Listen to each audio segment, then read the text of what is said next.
Hello. Jeramie. Hello. What's going on, man? Can you hear me? Hello? Hello, can you hear me? I got you. Dude, what's going on, man? Fucking, we just got done blasting now I'm Now the Monster, and I gotta tell you, man, that fucking track is fucking insane, dude. Like, what the fuck, man? Thanks, bro. We were trying to get a blend of napalm and what else? Like a flamethrower. So we're trying to get like some sort of a conjuring between the two of those things, and then boom, out pops that song. Here we go, rock and roll. Fuck yeah, man. Balls out, dude. Every time you guys release a new song, man, so far, like, it's just been blowing me away, man. Like, I'm like, fucking Recycled Hate, man, the Old Testament, and then now this. I can't wait to hear the rest of the record, dude. I appreciate you, man. Man, we're like beyond ecstatic to start releasing this thing. I mean, obviously we released Rat God damn shy like of a year ago, and oh, hold on, my dog's trying to creep on me real quick. But anyways. Yeah, so it was about a year ago, and then, you know, Taylor and I were sitting there, and it was like, dude, why don't we just go ahead and put another one out? We already have half this record written and recorded. It's like, let's just slap it together. So then, you know, him and I being the crazy, I definitely think we're crazy, Zach, if I'm going to be dead honest. So I think we're like a couple of insane people. But it was like, dude, I was like, let's do it. You know, it doesn't take much convincing on either end. So whether he's trying to convince me or me trying to convince him, it ain't much. It's like, hey, you want to do this? And it's like, yep, let's fucking do it. And then bingo, here we go. So we're just very proud of this stuff, man. We're very proud of it. I'm Not the Monster is one of these bangers that I'm talking about. We've been waiting to unleash this thing for a very long time. We were even so stoked about it. We played it on our last tours we did. So we just played it live, which is a bit crazy because we weren't even teasing that we were going to put a new record out. We're like, hey, you want to play a new song? That's even though we just released Rat God, and it was like, yeah, let's do it. Why not? Yeah, no, I'm always cracking up because I'm watching all you guys, and then, like, you know, I talked to Taylor not long ago on the show when he was right after he joined with Deicide, and then talked to Terry recently as well. Man, all you guys are fucking super busy. Like, the amount of different projects and things that you guys are doing is insane, all of you combined. And then plus, like, it's funny, yeah, like you said, man, like, as soon as that record was out, you're already fucking working on the next one, man. Yeah, you know, there's no rest for the wicked, and I guess that means that I might be one of the most wicked. So me and my brother, and of course Terry's a damn Trojan workhorse as well. So here we are, just doing the best we can, man. It's really great. You know, we're really looking forward to this Deicide tour coming up in August. I mean, obviously, speaking of work, Taylor is doing double duty, so he's playing with Inhuman and he's playing with Deicide.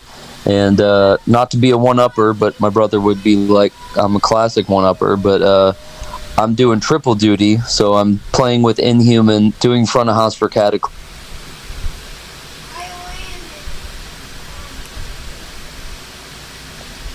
Hello? Hello, I'm here. I lost you there for a second. You were saying that you're doing in-house? Yeah, I'm doing front of house for Deicide and Cataclysm, as well as playing with Inhuman Condition. So I have 3 hats on that tour, and Taylor has 2 hats on that tour. So we'll literally be like all up in the guts of that whole entire run. So if you're out there, come say hi. Don't be upset if I can't spend too much time. It's just because, man, I got a lot to do. Totally understandable, man. Totally. Last time I had you on the show, we were talking about the new Massacre record. At that time, you were doing that, and then it was like not long after that, a bunch of shit happened, and everything changed, and then Inhuman kind of got born out of that, right? Yep, that was it. So, I mean, I know it's a crazy question to ask, but like, I mean, fuck, man, what have you been up to since? I know it's been a lot of shit. Oh man, a hell of a lot, dude. I recorded the drums for the new Venom Inc. record. I recorded drums for the Ex Deo album that had come out. I also recorded drums on the for Invictus, which is Maurizio and JF. It's their other project aside from Ex Deo and Cataclysm. That's more of like a commercial type metal band, and Chris Clancy is also in there singing and playing bass, and also I think he's like a songwriter there. So oh man, lots of studio projects, mixing for bands, front of house for, I mean, I did a 6.5 week tour with Cataclysm. They were out with Dark Tranquility for the full US tour. Couple tours with Inhuman Condition, tour with Deicide and Cataclysm last summer. I mean, it's been busy as shit. Man, what's your favorite song? What's your favorite song to watch Deicide play live? Oh man, trick question. Probably the Behind the Light Thou Shall Rise, I think, would maybe have to be one of the coolest death metal songs ever written. But, you know, Children of the Underworld is also really amazing.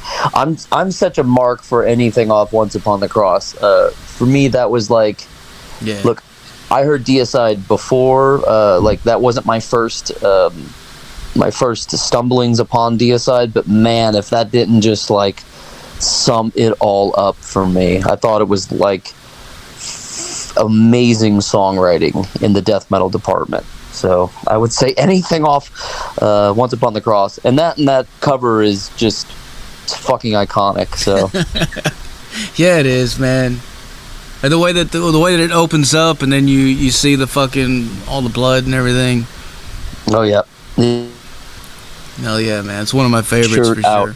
So when I had it when I was 15 years old, I had a long sleeve Once Upon the Cross shirt, and then sometime when I turned 17, like in that ballpark, my mom just had thrown it out, and I definitely gave her shit for that for many years. I'm like, you know, that thing's probably going to be worth something one day. And then, like, let's fast forward to where we're at now, and dude, that shirt would be like $500 or something. Oh, you know, like, yeah.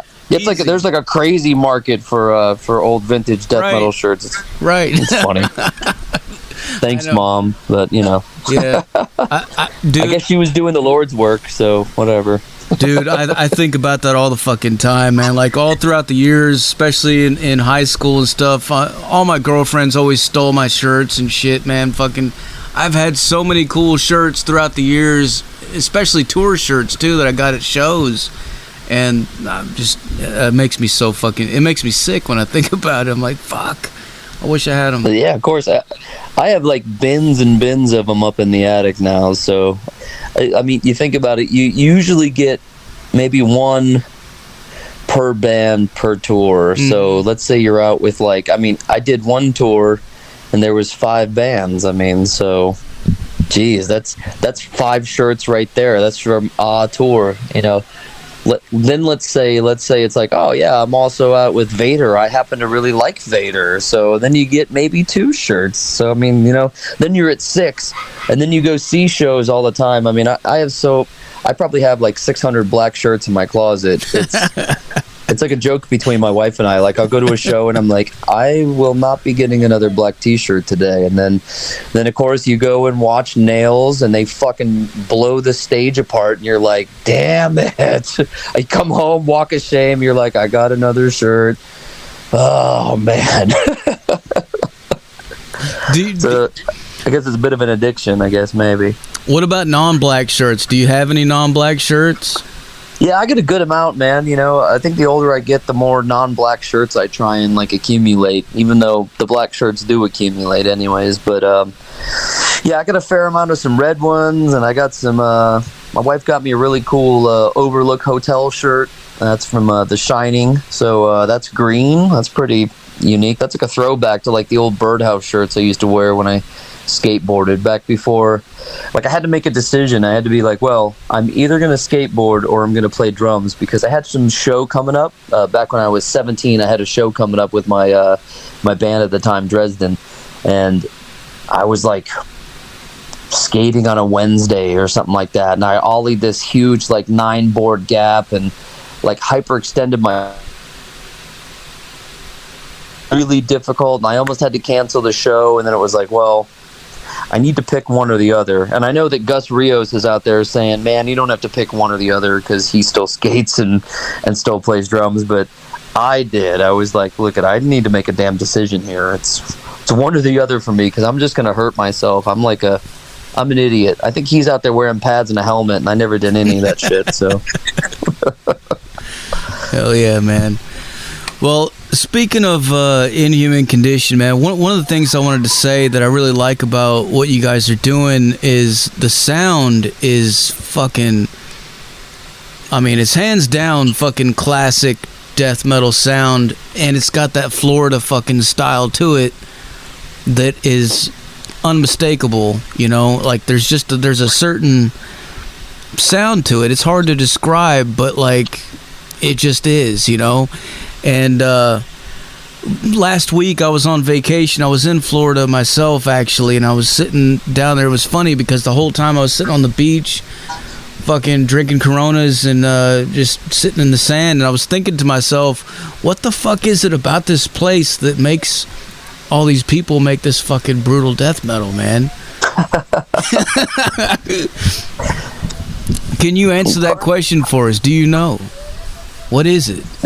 Wow, that seems like a very deep question. I think that there's a fair element of, it's like a fair element of groove to it, and like even with Morbid Angel, some of my favorite Morbid Angel stuff is the groovier stuff that they did.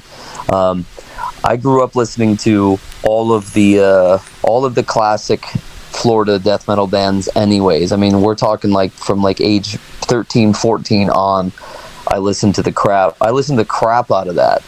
So Obituary, I mean, I bought Cause of Death and like didn't look back. I thought it was amazing, you know, and that was that old Morrisound sound. Yeah. And it was just hard-hitting drums for the most part, or Scott Burns made it sound like they were hard-hitting drums.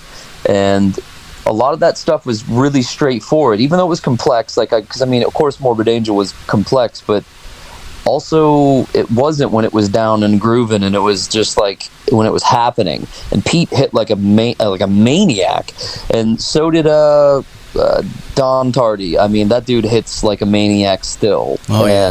And so does Pete. Steve from Deicide, again, like I said, like one of my favorite records is Once Upon the Cross. I mean, and I don't know if you've had the pleasure of hanging out with Steve while he's playing drums, like if you've like seen him like close enough to like feel how hard he's hitting that snare drum or those kicks. It's impressive. So to me, it's really the attitude of the drummer coming through. Bill Andrews, another one, Massacre, Death. You know, that stuff was really impressionable as a young man, you know, growing up listening to these bands. And then so Taylor and I do all of the production 100% for Inhuman Condition. And tone is important. You know, if you want to have that sound, you have to have a certain kind of amp, or you experiment within the palette that those fellas had. And when you have that coupled with hard-hitting drums, and a lot of it's straightforward, like it's really like scaled back. I'm not doing, if you're familiar with my work with the Absence, you know that I'm like incredibly cymbal heavy. I play all over the place. I do lots of like, we'll even do like odd meter shit and time changes and stuff like that. And it's like, it's kind of like a little more tricky and deceptive, I guess I would say. And then you listen to Inhuman Condition, and it's just like meat and potatoes, and that is it. And if you want gravy, that's that goddamn, that's that solid state Marshall tone on top. That's the gravy. Well, I guess maybe the gravy is Terry's bass tone, because let's be honest, man, that's like actually my favorite part about this band is just how heavy the bass guitar is. It's that dude commands a big seat, and he deserves a big seat. So he does. So it's man. kind of so the long way around is I just think it's like it's all around us. It's always been here as long as I've grown up. I mean, the scene has changed, of course. It's not the same as it was in the early 90s, mid 90s, late 90s. It's not the same at all, but you know, I grew up that way, so I don't know. It is still around us, you know. A lot of these key players, you'll go out to a show and see Steve, or you know, Mike Browning from Nocturnus, he'll be out. You know, everybody's like still. We all just go to shows, man. I mean, we're all still music fans, which is pretty sweet. So maybe that's where everywhere else is, you know, not getting it right. Oh yeah, man. Unless it's Sweden, of course, because I think they're getting it right there. But you know, I guess that's a different subject. Yeah.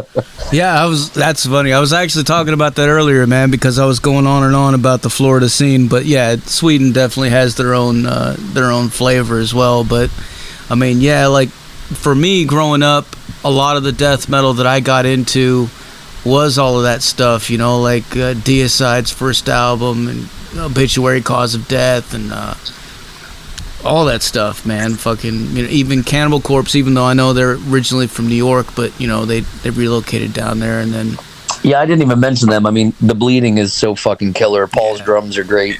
I mean, dude, I remember the day that Gallery of Suicide came out, I went to Montgomery Ward's down at the shitty mall, Gulfview Square Mall, down here by where I live, and was there when it opened. And I walked in, bought that record, censored, of course, because, you know, that was the way it worked.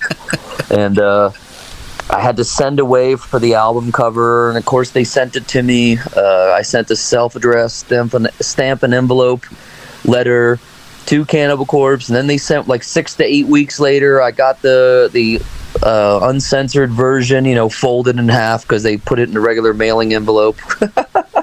So, you know, like, dude, I remember hearing the first time I heard Gallery of Suicide, I was like, wow, that is like maybe one of the heaviest things ever. And it was all, you know, again, the drums and the attitude was all there. So I guess all that coupled with the desire to continue on and carry the torch the best I can has created, well, also same thing for Taylor, has created this this monster, you know. I'm now the monster, so there you go. Shameless plug, but right on, man. Well, so what's it like going from playing the drums to singing? It's equally as hard, you know. I'm not gonna lie, it's equally as tough for me. I can't sit still, so I have a bit of that Barney Greenway like hyperactivity on stage. I really dig it sometimes when a singer just stands there and commands and, you know, just does the damn thing. I can't do that. It just doesn't happen. Like the show starts and I'm like an idiot, man. I'm running all over the place. I'm not even thinking about like, hey, I should move here or I should headbang here. Whatever the music is telling me to do is what's happening. I'm just channeling whatever is happening, and that's causing me to move. So it wipes me out. By the end of the show, I'm like pretty well gassed, which is going to be exciting to play a set and then jump off stage. And, well, I guess I'm going to stay on stage because I'm then the sound guy at that point. As soon as our set ends, then I'm the sound guy for Cataclysm, and then I'll be the sound guy for Deicide. So we'll see how that goes, because singing wipes me out. But, man, I really do enjoy it. It's actually great, because, I mean, I played drums for such a long time, and I was just in the back, and I'm landlocked, and you can't go and interact with people. And when you're a singer, it's like all bets are off, man. You can go back to the bar and order yourself a mixed drink if you decide you really want to, you know. The show will keep happening, which is that's pretty sweet. That's a cool level of freedom I've never experienced. Oh yeah. Well, I was gonna say, man, I definitely think that it is cool, and it's noticeable anyway to me. I don't know, like I noticed it right away when I was watching the videos and stuff. The way that your fucking arms were flying around, the way you're jumping around, it kind of made me think like he's still playing the drums, sort of, like, but he's singing. Yep, my wife says the same thing. But I feel it though, man, because like that's a lot of energy, and like you're putting out that energy, and it makes, I don't know, man. Whenever I'm watching that shit or I'm listening to it, just makes me want to fucking tear shit up and fucking go crazy too, man. And that's fucking cool. Dude, awesome. It's like it's very success contagious. That's the name of the game, man. That's all it is, man. All music is energy, you know, whether it's docile, violent, anything. And this stuff is built to make you move. The song "Killing Pace" couldn't be more accurately named, because it's all a killing pace. It's all fucking moving and pushing around. So yeah, I basically am playing drums. I mean, I like air drum the whole time, and like air drum fills and shit. I'm like, but I do that anyways when I listen to music. I mean, that's it's just in your blood, man. You can't help it. No, man, like that new Decapitated record, which by the way is going to be probably up for my death metal drumming album of the year, I would have to say, for sure, because holy shit, James Stewart's drums are over the top. And been like bumping that in the car, and I air drummed so hard to that record that I mean, I don't know, I'm lucky I got a strong steering wheel, because that thing gets some constant abuse. Speaking of bumping, dude, that's what I told Terry Butler when I had him on the show, man. Like, he's one of the reasons why I have subs in my truck, dude. Because, like, any record that he plays on, man, including you guys, it's so fucking heavy, man. You got to hear it. You got to feel it, too, you know? Yep. There's just something, and it's like, it goes back to that groove thing. Like, yeah, we call him a Silent Thunder, because, man, he'll be quiet, right? He won't be saying anything, and then like someone will say like some sort of a joke or whatnot, and then he'll just jump in and say one of the funniest damn things ever, and you're like, wow, I didn't expect that. And then you're just dying, everybody's dying laughing, you know. So that's the old Silent Thunder back there holding it down for sure on the 4-string, man. What a talent that guy has. And I'm telling you, man, he classes right there next to Taylor and I. He's a damn workhorse, nonstop workhorse. It's pretty it's amazing. And everybody gets along so well in this band. You know, we've been going strong for 2 years, I think, right about now, right? Just about 2 years. And it's just going great, man. Going really good. No hitches, nothing like that. Just, hey, do we want to do this? Yep, sounds good. Cool. All right, let's do it. Let's move forward. Like, for instance, we have another little music video thing we're going to be doing, and I'm like, what day works? When can you come up? Tuesday, Wednesday? Perfect. Great. See you then. Then we'll have coffee on. We'll have a bunch of laughs. We'll do what we got to do, and then move on. Which is, I guess, all you can ask for, man. Hell yeah. Man, another thing I wanted to ask you about was these cover tracks, man. Fucking, as soon as I saw that you guys were doing covers of Whiplash, Executioner's Tax, I think, Pull the Plug. Mm-hmm. Is that another one? Yep. And there's another one too, isn't there? Yeah, 2 more. We did Faith No More, Surprise You're Dead, yes. And then we did Magnificat by Benediction, which, man, that one's really killer too, because it's just a nice hat tip to the UK death scene, which is super important to where the US death scene was shaping up to in the early 90s too. So yeah, man, those covers were interesting. We wanted to be able to just do a bunch of really cool shit and be able to throw them in at any time. And a lot of bands do it, and they do like a covers record, or they Like, for example, like 6 Feet Under, or a bunch of bands have done it. But we want to do the same thing, just a little bit different, and then just drop it in different territories, and make it a bit special for that area to have their own thing. And again, that was another one of those things where it's like, hey, this is a cool idea. You guys want to do it? And it was like, yeah, let's do it. Awesome, killer. And then it's like all hands on deck, which is great, which is really great. Well, I got the copy from you guys that's gonna have Whiplash on it. Where can we go to get all the other copies? Like, oh boy, so this is where my brother Taylor would be the man of the hour. But let me see if I can fuck this up good or not. I think Japan has the Japanese bonus track will be Executioner's Tax. Which we want to do that because, man, that tune is just a banger, start to finish. It's just a banger. Those guys are good dudes. I toured with them with Venom Inc. We actually did 2 different things with Power Trip with Venom Inc. And they were really good guys, man. And Riley was a class act. And, rest in peace. And then, so Pull the Plug. We played that on our last tour, and that will be coming out in Europe. So the European exclusive, which I think that'll have a digipack as well. And then South America is going to be Faith No More, Surprise You're Dead. And then the Mexican exclusive will be Magnificat, and that is Benediction. So I think that's right. That feels right, but correct me if I'm wrong post here and let me know. I'm sure my brother will listen to it and let me know that, I either did good or bad. I hope I did good, damn it. Now, will they all be available online for everybody, or? I'm not sure exactly what's going to happen with that yet. I think it was in the works, but I'm not sure, but I don't know exactly. So, I don't know exactly, so I'm gonna plead the fifth here and say, I don't know, officer. I'm just a dumb farm girl from Kansas, so.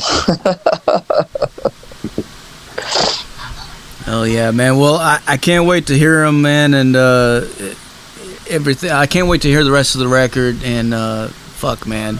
As soon as I saw that you guys were doing those covers, I mean, I was already on board anyway, but like that just pushed me over the board right there. I was like, man, what the fuck, dude? They're fucking covering Power Trip and Whiplash and Pull the Plug. Yeah, man, we were just going for it.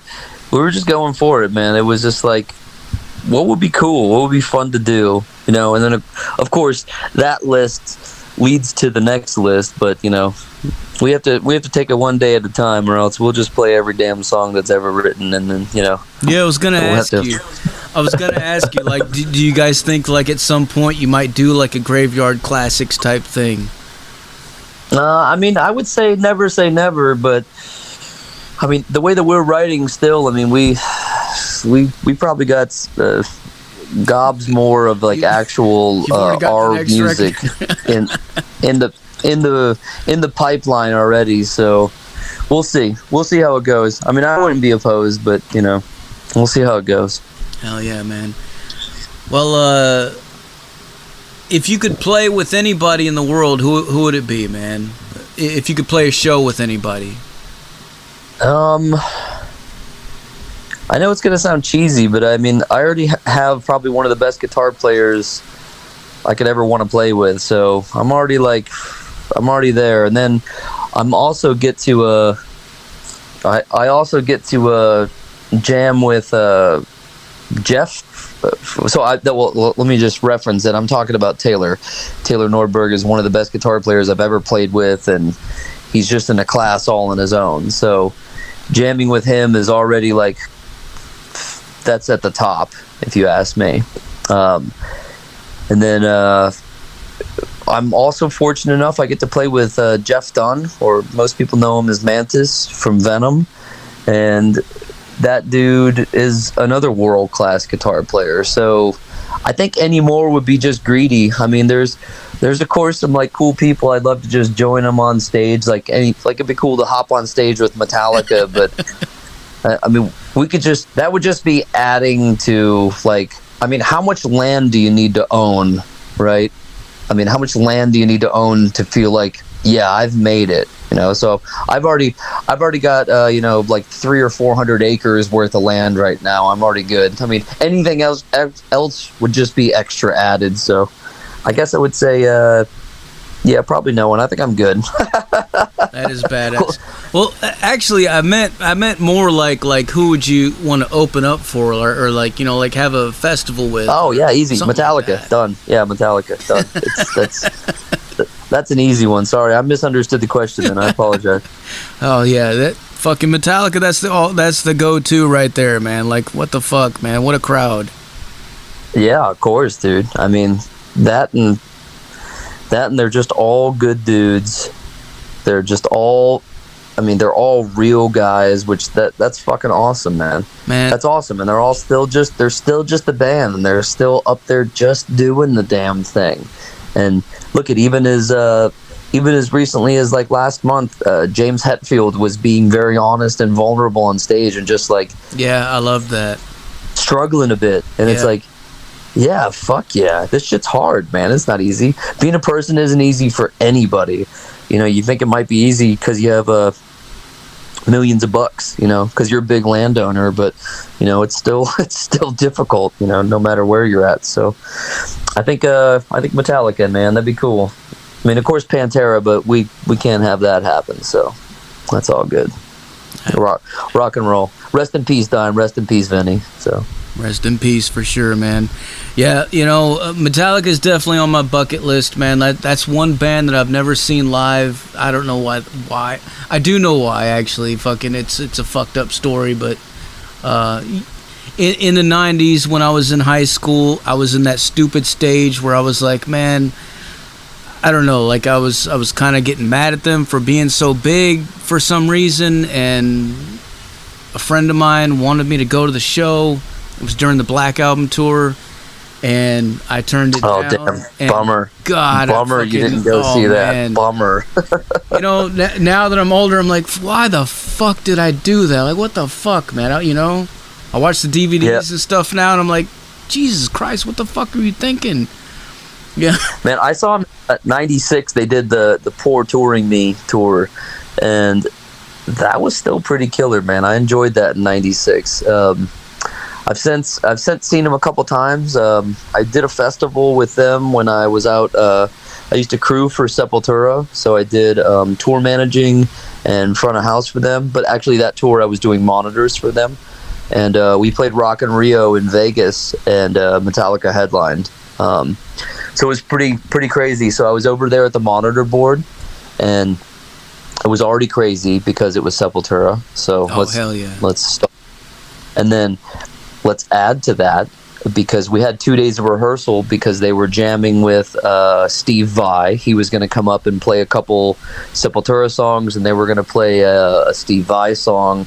So I had also Steve Vai on my faders, and then the guys from Deftones were on stage, side stage, because they were also playing that same festival. And then Lars comes up and he asked me, he goes, hey man, I know, like, it's probably a no because you need to see the guys. And he's like, I know better. He's like, but would you mind if I stood in front of your monitor desk so I could see a little bit of the show? I don't have much time. And I'm like, yeah, no problem, Lars Ulrich from Metallica. I'm like, go for it, buddy. You know, but again, a class act dude. He didn't just walk in front of me and stand there. He was like, do you mind if I stand in front of you? I know I'm going to be obstructing your view, but would you mind? And I'm like, yeah, go for it. So I got to see them then, and they were killer. And then my wife and I went and saw them when they played down here in Orlando at the Camping World.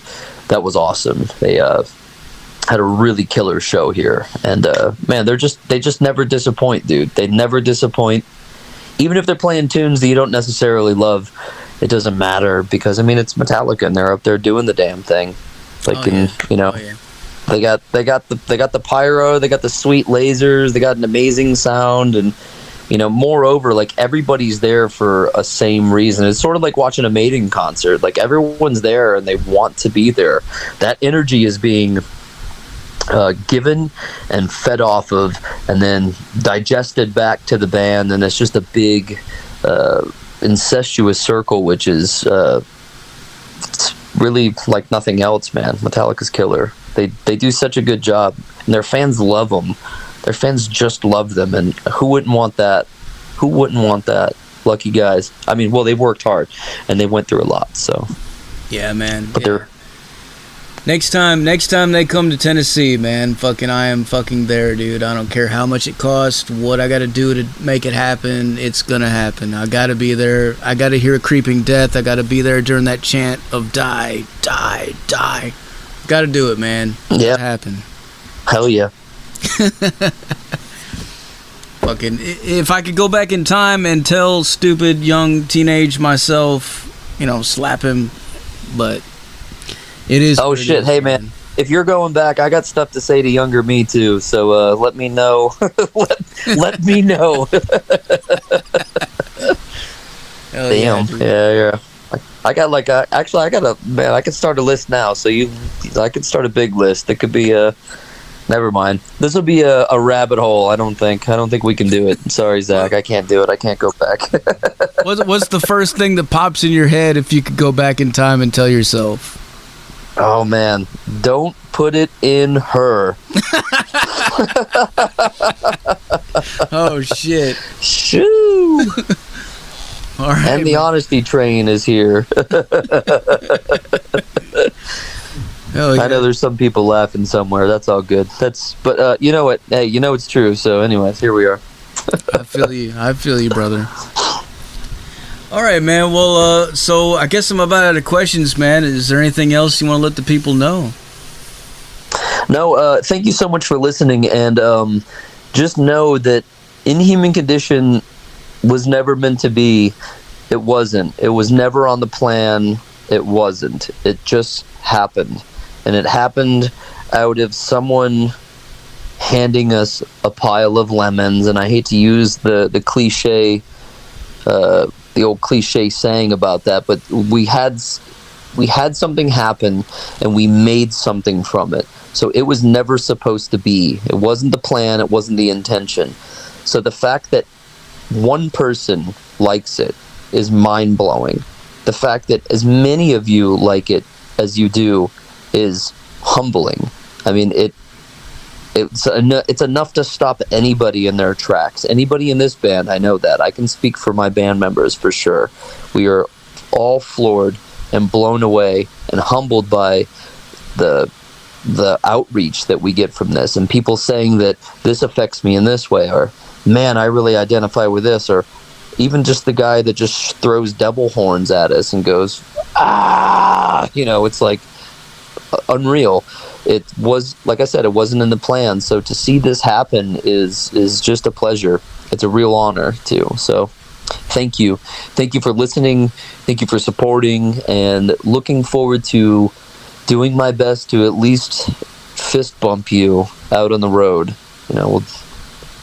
Dude, if you guys ever come to Tennessee, man, let me know, man. I will be there. All right. I'm not sure if that tour's coming to Tennessee, actually, that we're doing with Deicide. I don't think it is. I know. Nobody ever comes. Nobody ever wants to come here, dude. No, I know that we did a Tennessee show, but hold on, I'm looking. Sorry, I'm gonna pause the whole train here. No, for sure, I'm looking at the schedule right now, but I'll keep you posted, brother. For sure will, and we'll meet up. I'll have a non-alcoholic beer. You can have a regular beer, or if you don't drink, then you can join me in the non-alcoholic beer. All right, man. Sounds good. Well, before I let you go, can I get you to make us a station tag real quick? Yes, absolutely.